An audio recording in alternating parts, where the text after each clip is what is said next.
before we get started, let's just show our appreciation to Mr. and Mrs. Hanifin, and Melanie and Andy for throwing such a wonderful wedding reception.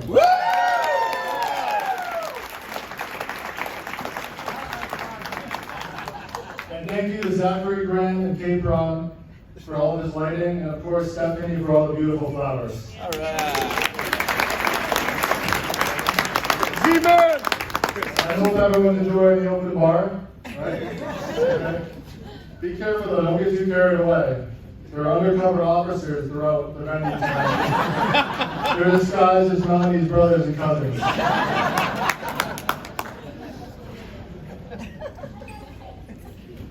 So the best man speech.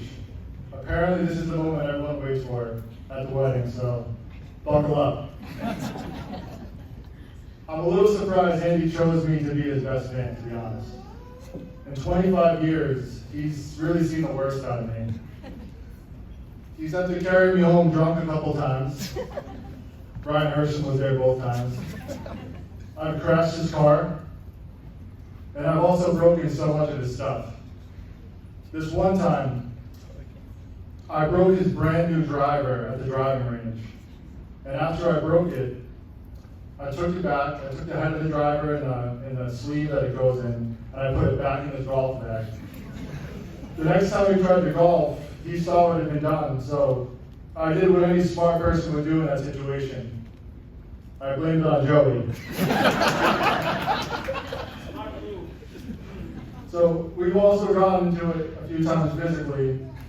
Unfortunately, punches have been thrown between us, some blood has been shed. Like that time when I came home from college and Andy ripped out my nipple piercing and punched me in the face. But you know what? Now that I think about it, if my little brother came home with bleached blonde hair and a nipple piercing, I would have punched him in the face too. That being said, we've shared some very beautiful moments together.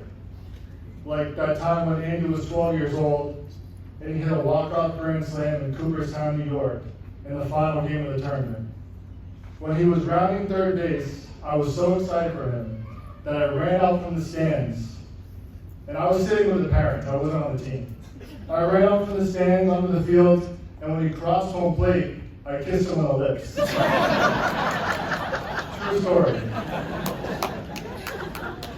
Another moment we shared together that was very special was when he and I were standing at the bottom of Pa's bed, our grandfather, when he took his last breath.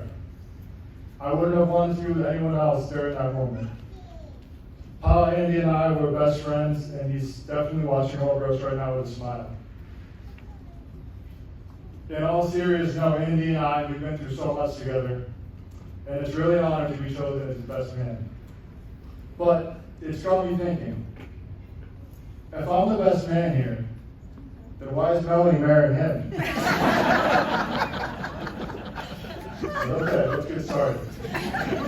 So, I figured if I have to give a speech, I have the platform, so I might as well start with some advice, and then I'll finish up telling everyone why my brother is the luckiest guy in the world to have Melanie as his wife. So we'll start with the advice. Obviously, I'm not married, so it's kind of tough for me to give advice on marriage. And you've probably gotten it from both of our parents already. So I went to an outside source. I have a neighbor. He's an old Irish guy.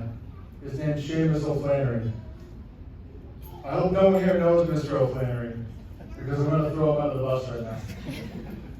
I've gotten to know him over the past few years when I ride my longboard around the neighborhood. I'll stop and chat with him, and he always has the best advice and just good wisdom for tackling the life's problems. So the other week, I was longboarding around my neighborhood. I saw Mr. O'Flannery. Now he's about 8 years old, wears a scally cap.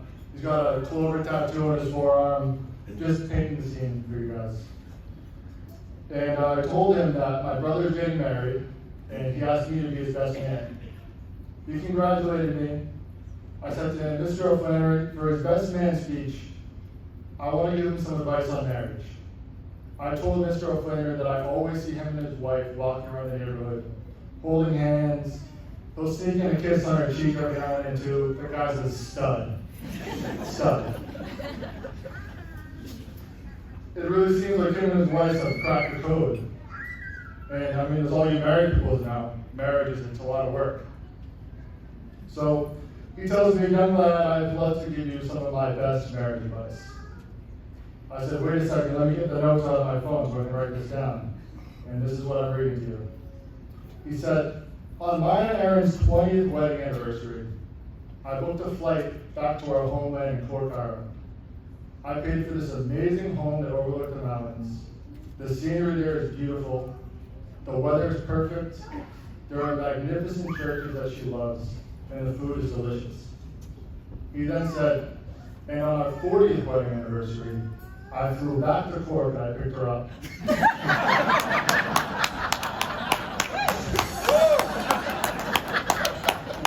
So, obviously I canned that advice, but I thought it would be worth mentioning. So, Andy has been the favorite in our family since the very beginning. He's the first son, the first grandchild on our mother's side, the tallest, the most athletic, and the most handsome. Until Joey came along. Now he's the second, which makes me third, unfortunately, but it is what it is. But I say these things about Andy because of the expectations our family had for the woman that Andy would marry. I was honestly scared that they would never think anyone was a good enough fit for him. It's intimidating bringing a girl home to the Chorus household. I've done it many times and failed.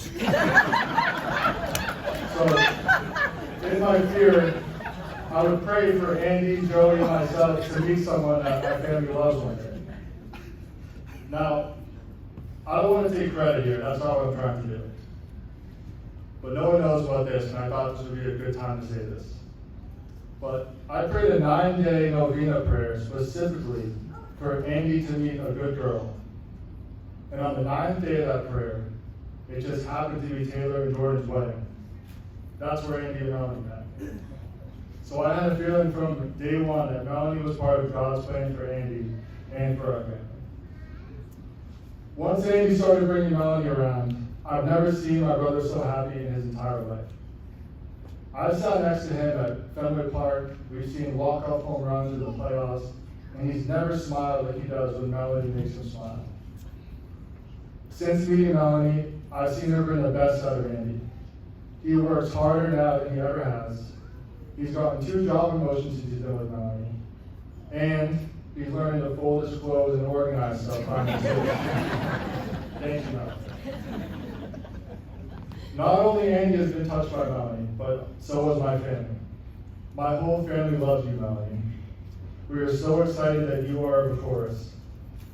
Whenever you're around, you brighten our house. Your presence in our family has been such a gift, and I am so happy that this will be permanent. I would never choose anyone else for my brother to marry, because you are going to be the most amazing mother and wife. It is so difficult to find a woman like you.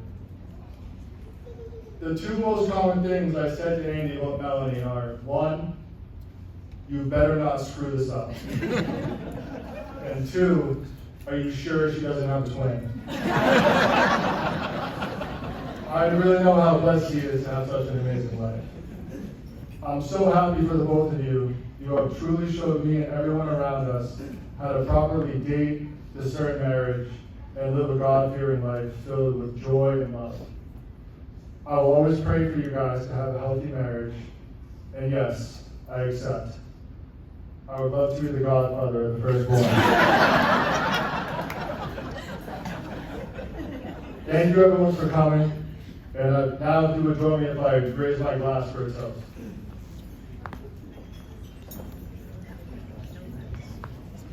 Andy and Melanie, think back to a few hours ago when you walked out of the church holding hands with your families on either side of you. This toast is to you that no matter what life throws at you, that you take on everything hand in hand with your families always by your side. God bless you both. Cheers. Cheers, here. And there's a nice round of applause.